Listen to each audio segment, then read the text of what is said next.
Bienvenue sur la chaîne Vince Gasoil. Après un long moment d'absence, et non pas pour parler de la 306 2 litres de HDI, au grand désespoir de beaucoup. D'ailleurs, merci à tous ceux qui suivent ce projet, qui dort énormément. Je suis désolé, hein, mais je ne suis pas là aujourd'hui pour parler de ça. Je suis là pour parler du nouveau projet de la chaîne. Le swap le plus rapide de France, Seat Arosa 1,9 litre TDI. Pour ceux qui suivent un petit peu mes réseaux un peu plus proches, genre Snap et TikTok, config moteur qui était, enfin le moteur était déjà monté en fait dans une Golf 4, Golf 4 avec laquelle j'avais participé en fait au Mosquito en juin. Donc petite config avec un 3073 turbo système. À l'époque, enfin à ce moment-là, j'avais des 120%, là je passais sur des 220%. Arbracam 272. Sur celle-là, j'ai mis une basse pression, une AEM basse pression 400 litres par heure, une externe. Qu'est-ce que j'ai de plus? Enfin, réflexion moteur, moteur forgé, bien sûr. Forgé Max Speed Rod. Qu'est-ce que j'ai de plus? Culasse grosse soupape. Après, je crois que c'est tout. Enfin voilà, en tout cas, petite config qui était dans ma Golf 4, qui était bien sympathique. Un collègue m'a dit une semaine avant le Mosquito de juin, mais gros, pourquoi en fait t'as pas monté ça dans une Lupo, une Arosa ou je fais ah ouais, c'est sympa, sympa. Me voilà une semaine après avec une Arosa, un litre 4 TDI et suite à ma participation du coup de juin, j'ai bien kiffé et je me suis chauffé en fait pendant mes vacances à swapper cette merguez en un mois. Donc j'ai commencé le 5 août exactement, elle a démarré le 6, le 8 septembre. Le 8 septembre, donc un petit peu plus d'un mois. J'ai participé au Mosquito, donc tout ce que tu vas voir, ça date un petit peu, mais format de vidéo un peu spécial. Mais voilà, je voulais quand même te partager un peu les modifications que j'avais fait, le travail effectué sur la bagnole, rapidement encore une fois. Et voilà, je te laisse un peu sur des belles images de montage un peu à la chiasse, mais on aime ça. Jour 1 du swap 1,9 litre TDI dans la petite Seat. Bon, qu'est-ce que je peux te faire comme briefing? Aucun, sachant que je ne sais pas du tout où nous allons. J'ai absolument fait aucune modification là. J'ai simplement fait du démontage. J'ai juste enlevé le moteur d'origine, le petit bébé 1,4 litre. Je vais peut-être déjà te parler de ce que je compte faire. Je sais pas ce qui va être possible. Je sais pas en termes de faisceau, en termes de train roulant, les cardans. Enfin, j'imagine qu'il faut couper, souder enfin, les supports, tout ça, ça attend un petit peu à ce qui va se passer. Mais en fait, ce que j'aurais bien aimé déjà faire, c'est pouiller des moyeux, des demi-trains complets en fait de Golf 4 en 130. En fait, pourquoi? Déjà, parce que là-dessus, là, tu vois, je suis en 3 trous. En 3 trous, en 4 trous. Putain, je sais plus compter. Donc là, je suis en 4 trous. C'est des petits freins. C'est des trucs d'origine de Seat, tu vois. J'aimerais quand même lui mettre des freins de 130. Sachant que c'est une petite voiture, je pense qu'il n'y a pas besoin des freins de Bugatti là-dessus. Ça pourrait largement faire le taf. Après, à savoir comment ça s'adapte, ceci, cela, je ne sais pas vraiment. Je sais que déjà, les vis de fixation, c'est pas comme ça sur Golf. C'est emmanché, c'est différent. Le cône en dessous de la rotule de pivot, là, c'est pas le même diamètre du cône.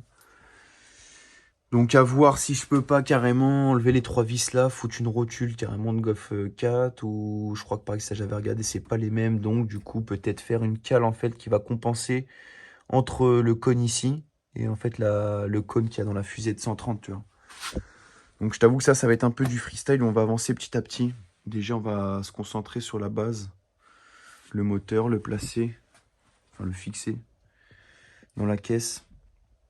Donc comme je pars aussi sur une boîte de Golf 4, Audi A3 8L et les Seat Leon, boîte 6 DRW, en termes de support en fait, va falloir que je modifie complètement tout. Parce que je crois que là-dessus, il y avait un montage à moitié possible, avec le support d'origine, avec une boîte de Seat, enfin je sais pas. Moi ça me plaît pas, je voulais garder ma boîte 6. Parce que sur ma config, ça c'est un bloc que de bidouille pour placer, pour faire mes montages, hein. Le bloc que j'ai monté, il y a une petite config dessus avec un embrayage dessus, volant moteur et tout ça. Pour boîte 6, donc ça passe pas pour boîte 5, donc j'ai pas envie de tout racheter, machin, donc j'adapte une boîte 6. Je sais qu'en plus, c'est les plus costauds, tu vois. Donc moi, je reste sur mon idée de base. On est bien. On est bien. Pour l'instant, je suis un peu niqué là parce qu'il me manque les supports. Les deux supports, la distrib et boîte de vitesse. Je les ai pas, ils arrivent demain. Je pense que déjà, enfin c'est sûr, il va falloir que je coupe ça, que je fasse une espèce de platine pour poser ça propre. J'ai fait déjà un premier placement du moteur. Franchement, ça tombait pas trop mal. Tu vois, j'ai déjà fait mes petits repères. Mais j'avais pas mis ça. J'avais pas mis ça. Donc ça te rajoute quand même une belle épaisseur. Tu vois, déjà, dis-toi, la poulie a touché le longeron en bas, tu vois. Donc tu vois, toute l'épaisseur en plus, forcément, ça va nous casser les couilles ici. Donc déjà, en premier lieu, couper pareil ce bout de longeron. Parce que la boîte, bah, tu vois la boîte comment à peu près bute là, bah, elle fait pareil ici. Sachant qu'en plus, ça se resserre encore un peu là-bas, tu vois. Donc on va déjà commencer, je pense, par couper un peu le longeron. Euh, Demain, je te dis, je reçois mes supports, donc essayer de le caler, ça serait bien. Et puis voilà, on va avancer gentiment. Je t'arrête tout de suite sur un énorme plan de mon crâne taillé à la serpette, car j'ai encore une fois surestimé mes talents de youtubeur et 3 jours de filmage, de découpe, de soudure, de longeron et tout le tralala, je pense que ça allait 5 minutes. Donc découpe de longeron, pose de fer plat afin d'avoir une surface à un minimum plane. Là je me suis calé quelques cornières pour renforcer un petit peu le tout. Encore quelques fers plats d'épaisseur assez conséquente pour rehausser le support de boîte de GovCat. Pour du coup être à la bonne hauteur et voilà un petit peu ça donne quoi de l'autre côté. Bon là j'ai refermé avec une tôle assez épaisse quand même pour rigidifier la chose. Une fois peint ça donne ça, enfin peint avec de l'après quoi. On s'attaque du coup à l'autre côté un peu barbare. Donc tu découpes toute l'arête qui casse les couilles. Petit serre-joint de chaîne type pour maintenir lors de la soudure. Voilà un petit peu à quoi ça ressemble avec la place faite. De la cornière comme de l'autre côté pour renforcer un petit peu. Pareil. On s'attaque au côté distribution avec une petite platine fait maison pour accueillir le support du coup de GovCat. Voilà un petit peu à quoi ça ressemble. Là c'est posé avec la chèvre sans aucune soudure. Là du coup c'est une première partie pointée. Voilà à quoi ça ressemble, hein. Après, tu fais des renforts de partout, dans tous les sens. Tu fais en fonction de comment le moteur il force, il va forcer. Et bah, tu pries que ça tienne. Là, c'est une fois mastiqué, pendu carrément. Et voilà. Je crois en avoir fini, du coup, avec cette voix off complètement abominable. Bon, voilà l'anti-couple. L'os de chien, appelle-le comme tu veux. Donc ça, c'est celui de la Seat d'origine. Normalement, tu as une platine qui vient là-dessus. T'as ça qui vient comme ça, qui se fixe du coup sous la boîte d'origine. Donc moi j'ai réadapté ça et puis bah je t'ai fait un gros fer plat de fils de pute avec des renforts, tout ce qu'il faut quoi. Espérons que ça tienne quoi. Espérons que ça tienne bien, on verra bien.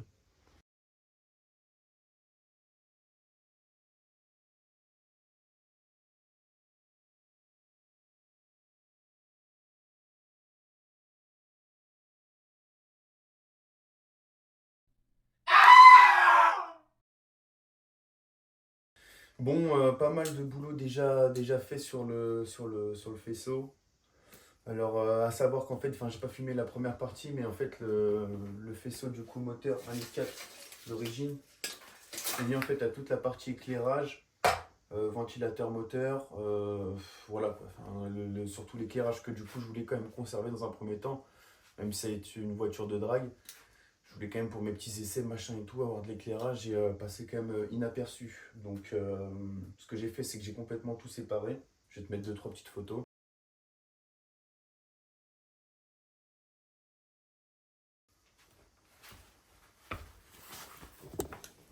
Et voilà, une fois séparé, une fois remis un peu au propre, quoi. C'est pas trop mal. Donc là, du coup, comme je disais, la partie ventilateur moteur, pour que ça refroidisse quand même. Je compte pour l'instant garder la face avant de la Rosa. Donc c'est pour ça que j'ai conservé cette partie électrique de ventilateur de la Seat, quoi, parce que je te dis, je vais réutiliser ça, quoi. Pareil, deuxième faisceau que j'ai refait, faisceau d'éclairage. Petit faisceau d'éclairage avec une petite masse faite avec du câble de maison, mon cousin. Big up. Mais non, ouais, voilà, faisceau refait, tout était ouvert, hein, tout était complètement aberrant. C'était un peu la merde. J'ai passé quand même pas mal de temps, hein, plus de 10 heures de boulot quand même sur le faisceau. Et c'est pas encore fini, tu vois. Je vais t'en parler après. Donc ouais, non, enfin, partie éclairage en tout cas qui est bonne, que j'ai plus qu'à raccorder pour moi dans l'habitacle. Je pense que ça se rejoint en fait à tout ce qui est les commodos et boîtier confort et tout le tralala quoi. Ensuite, là pareil, ouais, on a le faisceau en fait du tableau, enfin je pense la deuxième partie du tableau de bord avec les 2-3 petites infos que je voulais récupérer quand même, comme par exemple le signal de température de liquide de refroidissement, ça c'est quand même sympa. Je voulais récupérer, je sais plus où il est exactement, mais le truc de vitesse, donc je l'ai retrouvé, il est dedans quoi, que je vais en fait coupler au faisceau du 1,9 litre, tu vois. J'ai fait mes petits repérages, ça c'est les prises qui vont dans l'habitacle, du coup qui servent à rien dans la Seat, vu que ça c'est un faisceau du coup de Golf 4 ou de Audi A3. Donc j'ai repéré les petits fils pareils qui vont bien se relier là-dessus en fait. Et pour avoir un faisceau complètement sur mesure et fonctionnel en fait, enfin coupler le moteur avec tout ça quoi. Donc voilà un peu ça ressemble à quoi, hein. Je te mens pas, c'est fait tranquillou quoi. On a quand même un petit logiciel pour s'aider sur le schéma. Mais voilà, c'est plutôt sympa, ça avance bien. Là, je suis sur mes dernières trouvailles de fil sur le calculateur du coup du 130, enfin de 1,9 litre. Pour finir les derniers couplages, là, il me manque... Enfin, faudrait que je retrouve juste l'excitation du démarreur. Donc, je sais pas si je fais passer sinon celle-là jusqu'au démarreur. Comme ça, au moins, t'as vu, c'est tranquille et je me prends pas la tête. Voilà, quoi. Je voulais quand même un petit peu te partager ce que je faisais, quoi. C'est un peu le bordel, mais bon. Une fois en fait que tu repères en vrai les fils qui vont... qui donnent telle info sur le 1,9 litre, tu la relis en fait au 1,4 litre. Et vu que c'est quand même la même marque, 1,9 litre, 1,4 litre, c'est le même moteur, c'est juste avec un cylindre en moins, il y a quand même pas mal de choses qui sont similaires. Donc voilà, je vais continuer, puis bah, je te reprends plus tard. Voici un petit peu le travail effectué.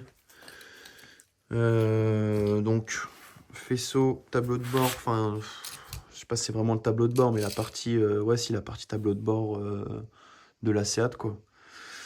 Avec une première prise, ça en fait tous ces fils-là partaient sur le faisceau, du coup, là-bas, du 1,4 litre, que tu aperçois là-bas en boule, complètement aberrant. Donc, j'ai coupé tous les petits fils, tous les infos que je voulais récupérer de celui-là. Pareil pour le faisceau d'un 1,9 litre. J'ai récupéré mes petits fils, je les ai repérés. Pareil, machin, petit bout de papier, ceci, cela. Et puis voilà, j'ai récupéré une prise aussi qui traînait. Du coup, ça sur le faisceau 1,4 litre. Et je me suis fait en fait un petit raccord pour que, comme je t'expliquais juste avant, que tout soit démontable. Et voilà. Et pareil, là, une deuxième prise ici. Bon, le fil est un petit peu tendu, tu m'en veux pas. C'est pas nickel, mais bon, en gros, voilà, tu vois un petit peu l'esprit de la chose.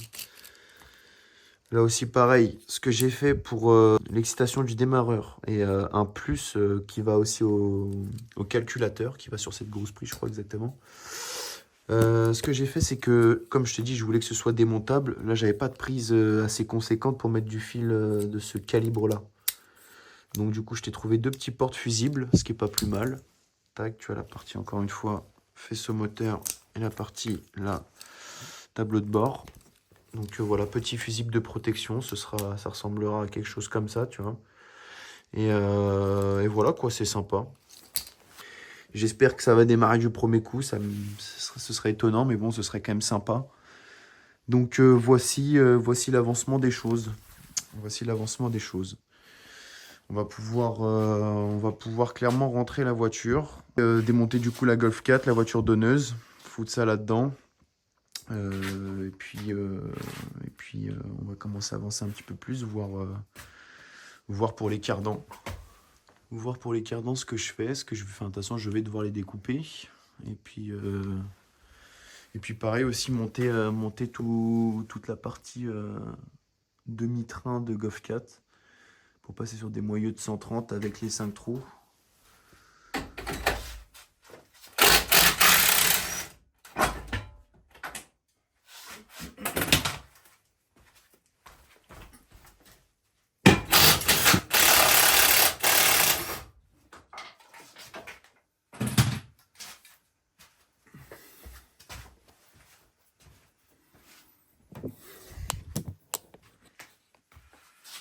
Bon, tu vois un petit peu la compo.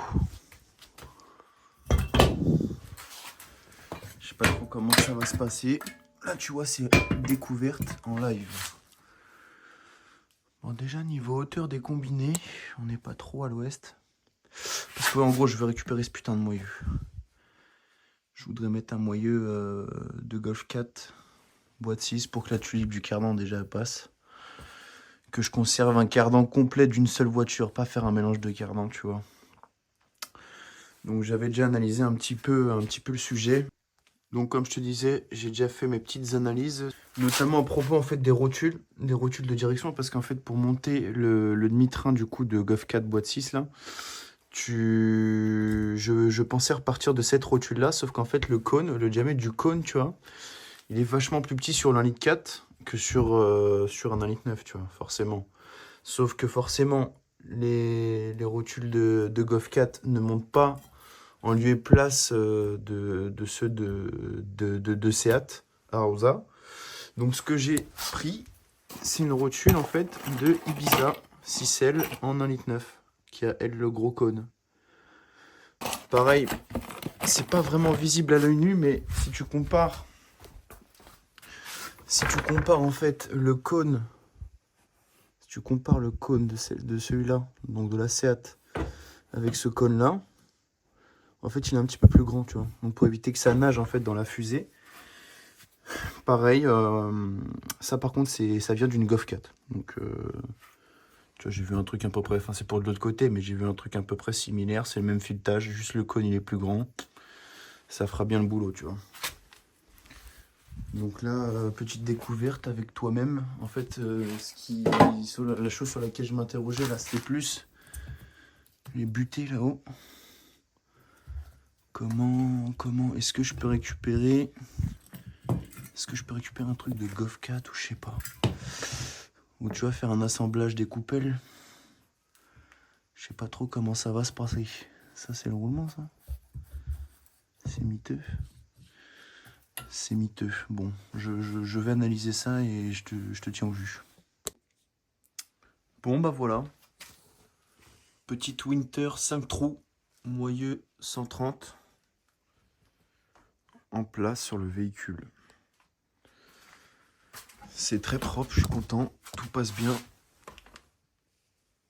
Petite rotule en bas du coup, comme je te disais, de 6L. Rotule de Golf 4. En vrai, pour faire bien, franchement pour faire bien, faudrait rallonger celle-là, tu vois. Parce que j'ai fait 10 tours pour la visser, alors que tu vois, d'origine, elle va vachement plus loin. Donc je pense quand même que tu as une petite fragilité là-dedans, c'est pas super. Donc peut-être étudier ce jet, voir si je peux pas trouver un truc un peu plus long. Mais en tout cas, voilà un peu à quoi ça ressemble. Il me restera à récupérer les triers sur la Golf, mais bon, ça y a pas trop de secret. Mais voilà quoi, c'est propre, c'est aberrant. Franchement, la taille du pneu sur la voiture, je sais pas si tu te rends compte, comme ça en vidéo, mais c'est quand même assez conséquent. Donc non, franchement, c'est sympa. Ça me plaît bien. À voir aussi au braquage, une fois posé. Parce qu'à mon avis, la roue elle va venir toucher le longeron, donc j'aurai peut-être pas un angle de braquage incroyable. À voir si je peux pas mettre des cales ou voilà quoi. Mais bon, vu que déjà là, franchement, ça affleure, c'est un truc de ouf. Franchement, c'est impeccable. À voir si pareil, je peux pas mettre un petit coup de roller Fender sur cette merde là. Excusez-moi de mon accent anglais super good. Mais voilà quoi. Voilà pour la partie moyeu. Bon, on se retrouve dans la baie moteur. Cette fois-ci pour discuter de la partie freinage. Ici, normalement, tu as le bloc ABS. Le bloc ABS qui se trouve juste ici. Que j'ai dû enlever pour modifier les longerons. Enfin, qui me prenait de la place, qui me servait à rien. De toute façon, l'ABS, je ne vais pas m'en servir. Donc j'ai fait le choix de le supprimer. Alors il y avait plusieurs options qui s'offraient à moi. Trouver en fait un système complet, t'as vu, d'une Arosa sans ABS. Donc il fallait changer le mètre cylindre, les tuyaux parce que les pas de vis n'étaient pas les mêmes, enfin bref. J'étais parti là déjà dans une ambition, tu vois, de modifier mes petits tuyaux d'origine en fait, pour pouvoir accorder en fait un Y, faire sortir du coup cette sortie-là là-dessus, merde, en dessous là. Donc je disais, faire sortir la sortie en fait que tu vois ici, directement là. Et puis en fait, un côté gauche, un côté droit pour l'avant. Et tu le fais pareil pour l'arrière. Et de base, j'étais parti sur cette petite modification-là en partant des tuyaux d'origine. Sauf que c'est une taille un peu spéciale que l'outil n'a pas. Donc je suis un peu baisé. Donc je me retrouve en fait à devoir tout retaper.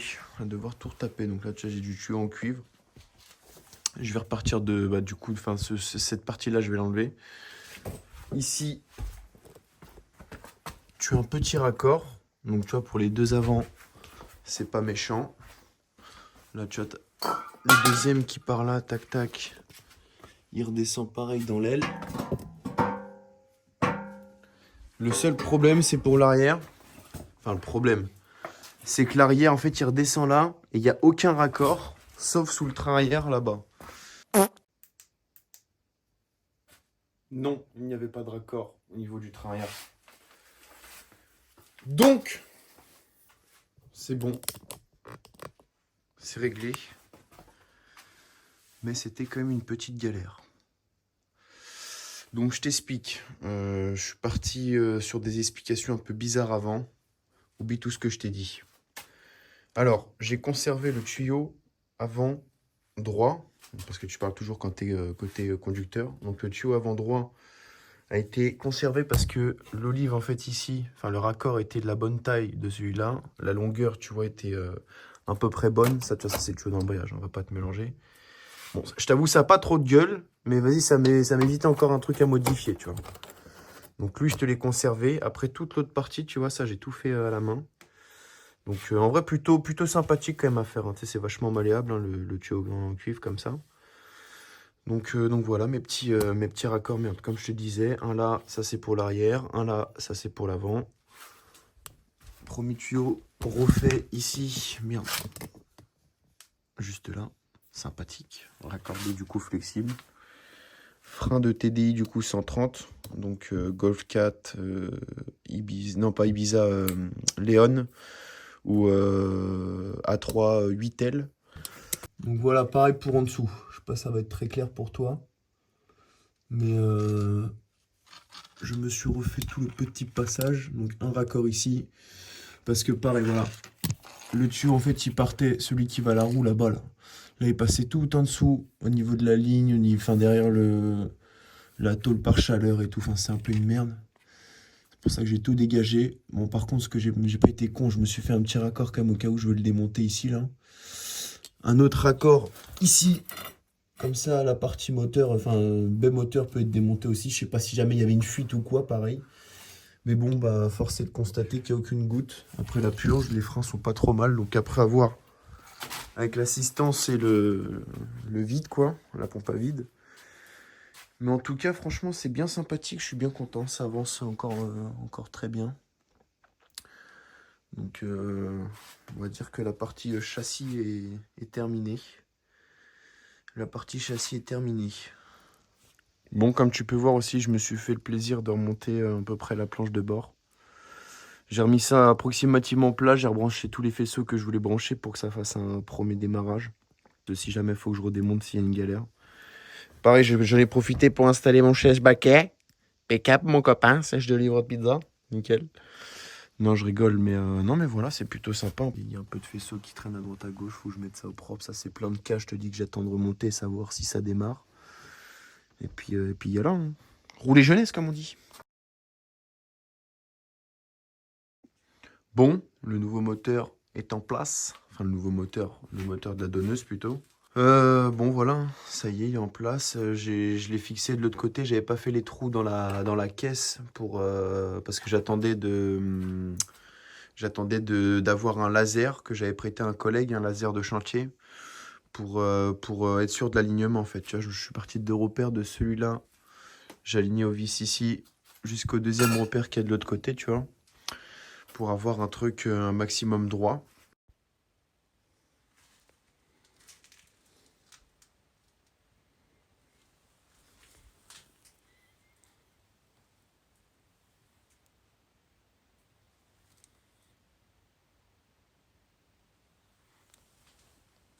Donc voilà, ça y est, il est en place, c'est propre. Franchement, quand tu regardes comme ça, on dirait qu'il a toujours été là le truc. Je suis content, mes petites modifs et tout ça, ça se voit pas trop en plus avec la surale et tout. Donc c'est plutôt sympa. Là, je voulais te parler un petit peu de la face avant. Donc pareil, j'ai récupéré la face avant de la Rosa, forcément. Avec tout le ventilo et tout ça. Ça passe un petit peu juste, mais bon, avec un peu de volonté, on y arrive.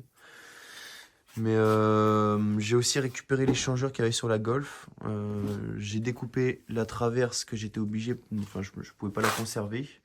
Donc j'ai découpé juste les platines de fixation au longeron.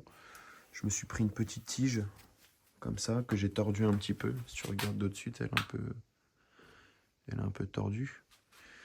Puis voilà, deux petits fers plats, deux trous. Hop, l'échangeur il est fixé. Ça bouge pas, tu vois. Donc sympa. Pareil, le circuit d'admission, il est pas terrible. C'est pas mal de coudes, pas mal de silicone et tout ça. Faut que je m'achète un TIG. Donc je te disais, faut que je me rachète un TIG là parce que tu vois, j'en ai un. Mais ça, c'est un truc seulement pour l'acier. Donc il fait pas alu. J'aimerais passer sur une surale full alu. Sauf qu'il faut que je m'achète un TIG ACDC que je revende cette daube. Donc voilà, enfin cette daube. Enfin, quand je te dis cette daube, c'est un grand mot, hein. Ce qui m'a quand même permis de faire ça. Donc c'est quand même sympa, juste qu'il fait pas il fait pas le, comment que ça s'appelle, il fait pas l'alu. Donc voilà, je te dis, enfin, il est temps de passer dans la cour des grands, faire une surale maison. Mais changer d'échangeur, sauf que pour l'instant, je te dis, c'est déjà une config qui tournait dans ma Golf, qui tournait pas trop mal. Donc je voudrais la foutre là-dedans, la faire rouler, puis après, bah, j'évoluerai avec les pièces qu'il faut. Donc voilà quoi, je te dis là, le but c'est juste de faire tourner la caisse bien, nickel. Kiffer un peu, voir la nouvelle voiture, ça donne quoi. Avec ses roues du démon. C'est aberrant. C'est aberrant.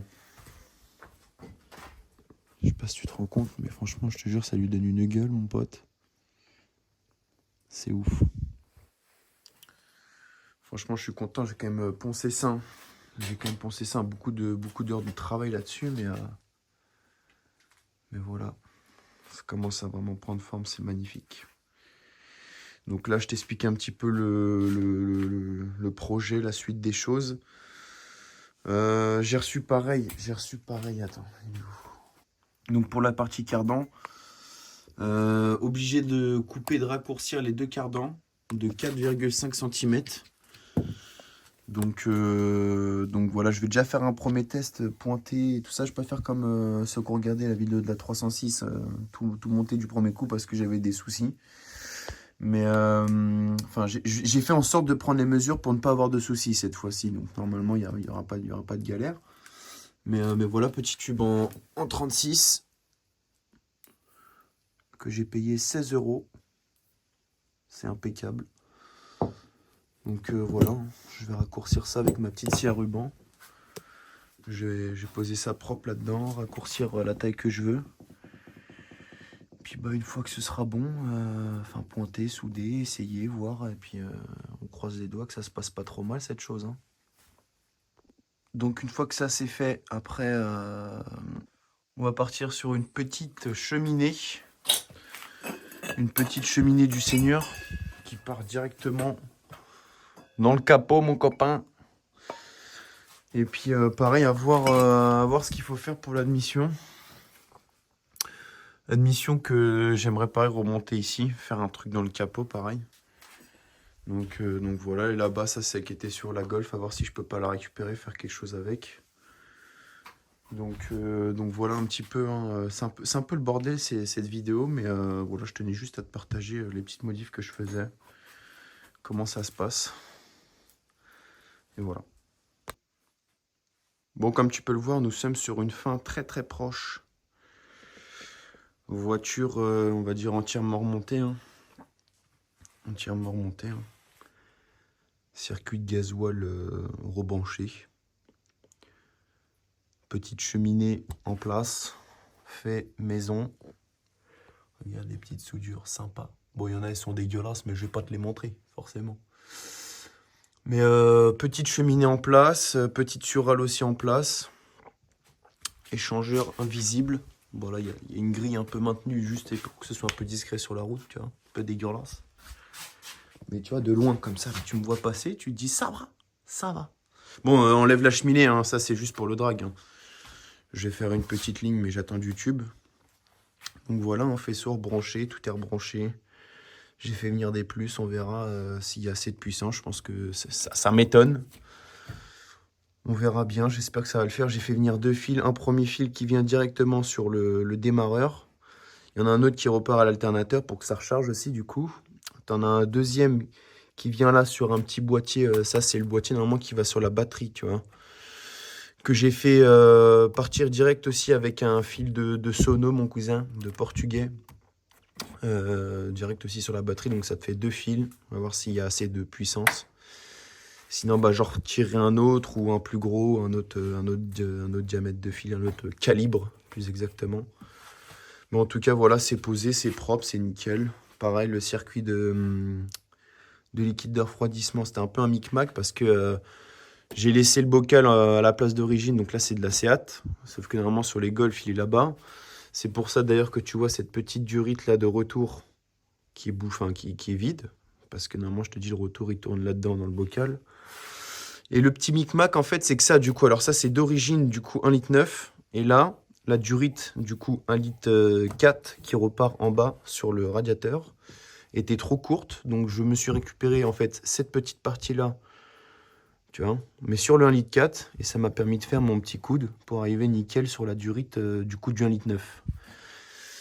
Donc voilà, excuse-moi si c'est pas très français ce que je viens de t'expliquer, mais en tout cas, c'est en place, le circuit de refroidissement est bon. Pareil aussi, la deuxième durite du bocal qui va en dessous, qui va normalement ici sur le 1,4 litre. J'ai dû la déporter, vu que sur le 1,9 litre, le bocal est toujours là-bas.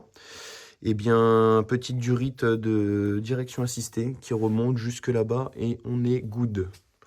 Donc voilà, c'est pas encore rempli. Je vais déjà faire un premier démarrage comme ça, voir si c'est bon. Là, pareil, qu'est-ce que je peux te dire de plus? J'ai fait passer tous mes petits faisceaux. Donc là, le faisceau d'éclairage, pareil, tout est branché. La N75, ça c'est le capteur map aussi qui descend jusque là-bas. Là, ce qui manque aussi, pareil, c'est l'admission, mais comme je viens de te dire, il me manque du tube, donc voilà, ce sera quand même un petit démarrage comme ça provisoire. Mais ouais, voilà, faisceau passé, N75 mise.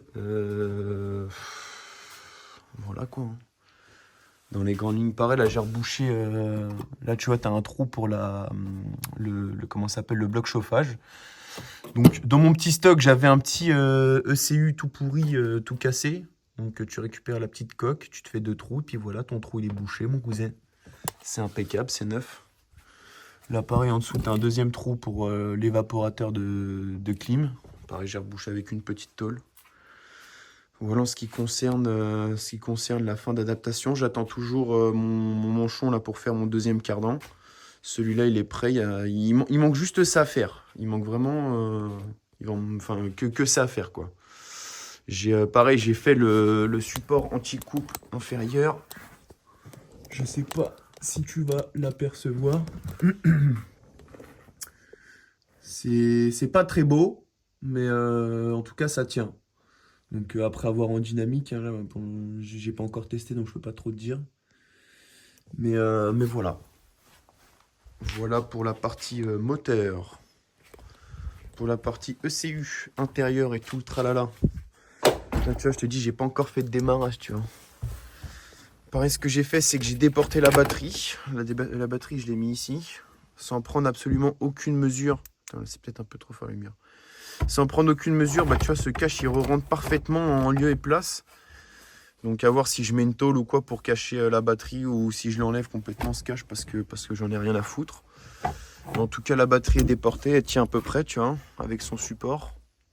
Enfin le bac à batterie d'origine. Excuse-moi, j'essaye de jauger la lumière qui est sur mon front et la caméra. Calculateur pareil que je souhaite déporter ici. Donc le petit bébé juste là. Calculateur que j'ai récupéré de ma Golf avec un petit boîtier à l'intérieur en fait pour faire du live mapping. Enfin clairement ouais, si c'est du live mapping. Tu roules, tu balances ton truc pendant que la caisse elle démarre. Donc pour les petits réglages c'est vraiment sympathique. Donc le calculateur sera là avec sa petite prise USB qui ressort là pour comme je te dis les réglages. Et ça voilà le petit truc de mano. Ça qui est la commande de chauffage d'un moment qui va ici. Mais à voir si je peux pas la foutre là. Enfin du coup dans l'autre sens parce que les manos sont à l'envers. Mais dans un swag un peu comme ça frérot. Tu vois. On est quand même franchement pas trop mal. Bon messieurs, le grand moment est arrivé. Bon, faut que je branche la batterie. Là, j'ai fait tous mes raccords. Je n'ai pas mis la masse. Donc déjà, on va voir si ça ne prend pas feu. C'est absolument le premier démarrage. J'ai le trac. J'ai le trac, frérot. Je te vois pas. Donc déjà, on va brancher la batterie. Je vais mettre un petit coup de contact, voir si ça s'allume. Et puis, je pense que je vais mettre un petit coup de valise. Je n'ai pas la valise là, faut que j'aille la chercher. Mais je sais pas en vrai.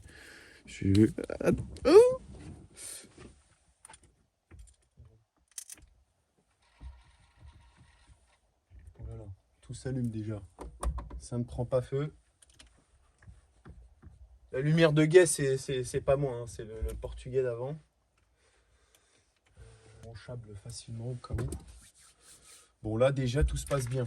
Le compteur fonctionne, le kilométrage est toujours là. Tout allumé, on va brancher le calculo. Alors dit. Ah je te jure gros, je suis pas bien. Merde, je me casse la gueule. Ah je te jure, je suis pas bien là.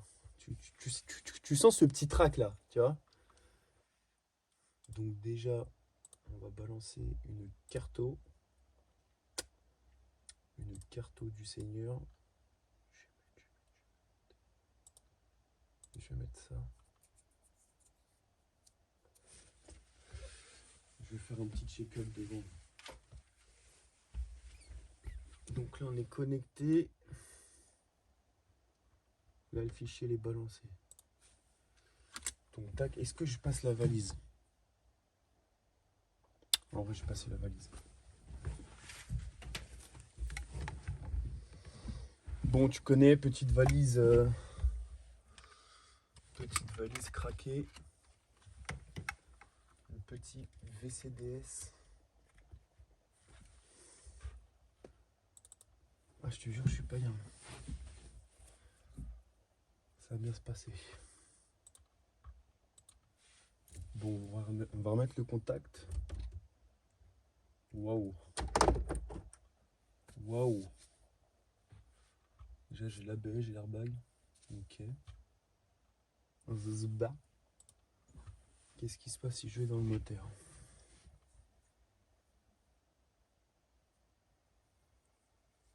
Est-ce que ça le détecte?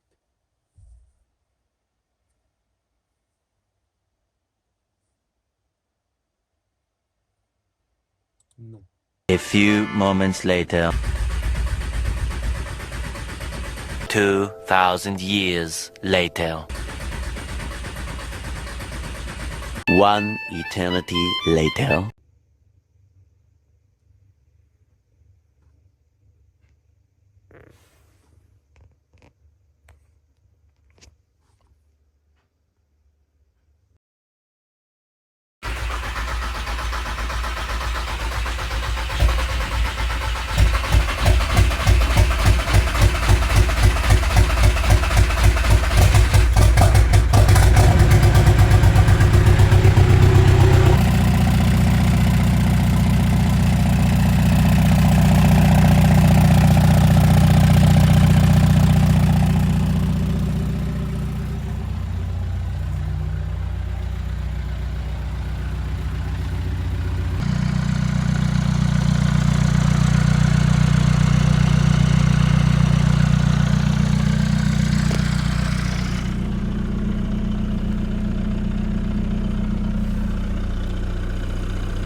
Bon, je m'excuse d'avance pour cette fin de vidéo un peu bizarre. Mes talents de youtubeur sont encore une fois partis en vacances.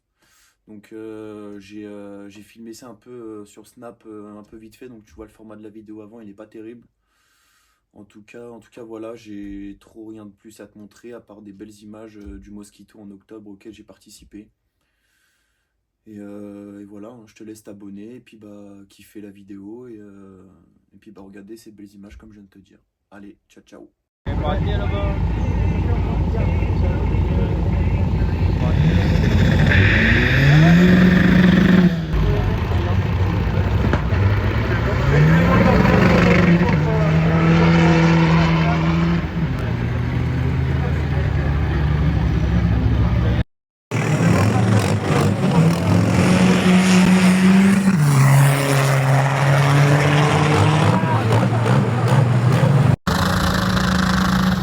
La 306 c'est la Fiat.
Yeah.